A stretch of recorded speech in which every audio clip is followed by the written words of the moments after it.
దేవుని పరిశుద్ధ నామానికి మహిమ కలుగును గాక. సామెతల గ్రంథం 14వ అధ్యాయం 30వ వచనాన్ని గనక మనం చూసినట్లయితే, సాత్వికమైన మనస్సు శరీరమునకు జీవమును, మత్సరము ఎముకలకు కుళ్ళు అని వ్రాయబడి ఉంది. సాధారణంగా ప్రతి క్రైస్తవుడు కూడా ఆధ్యాత్మికంగా దేవుని ఎదుట ఏ పాపము దోషము లేనివాడై, మన తండ్రి అయిన దేవుడు పరిశుద్ధుడై ఉన్న ప్రకారము, పరిపూర్ణుడై ఉన్న ప్రకారము మనము కూడా అట్టి రీతిగా పరిశుద్ధులుగా, పరిపూర్ణులుగా మార్పు చెందుటకు మనము ప్రయాసపడుతూ భక్తి చేస్తూ ఉండాలి.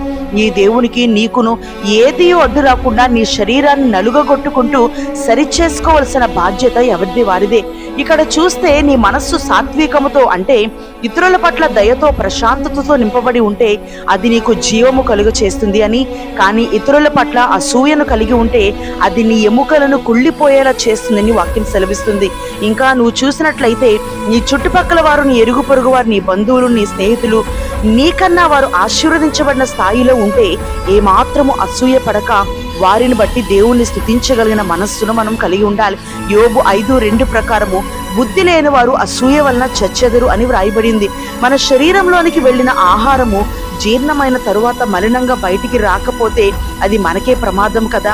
అదే రీతిగా మనలో చేరుతున్న అసూయ గాని, కోపం గాని, మోసము, ఇట్లా శరీర సంబంధమైన విషయం ఏదైనా సరే ఇవన్నీ శరీరంలో నిలిచి ఉంటే ఆధ్యాత్మికంగా మనం రోగులుగా మార్చబడతాం. యాకోబు 3:16, అపోస్తల కార్యములు 13:45, గలతీయులకు 5:26 ఈ వాక్యాలను మనం ధ్యానం చేస్తే మనకు అర్థమవుతూ ఉంటుంది. దేవుడు నీకు ఏది ఇచ్చాడో దానితో సంతృప్తి చెందు. ఫిలిప్పీ 4:11 ప్రకారం అసూయ కారణంగానే కదా హేబేలు మీద పడి చంపగలిగాడు కయ్యను. మనిషి చనిపోయిన తరువాత శరీరం అయితే కృళ్ళిపోతుంది, కానీ ఎముకలు అలానే నిలిచిపోతాయి. కానీ ఆ ఎముకలను కూడా క్రుళ్ళు కలుగ చేసేది ఏదైనా ఉందంటే నీలో నిలిచి ఉన్న మత్సరమే. దానిని తొలగించుకొని దేవుని యొక్క జీవముతో నీవు నింపబడు. అట్టి కృప ప్రభు మనందరికి అనుగ్రహించును గాక.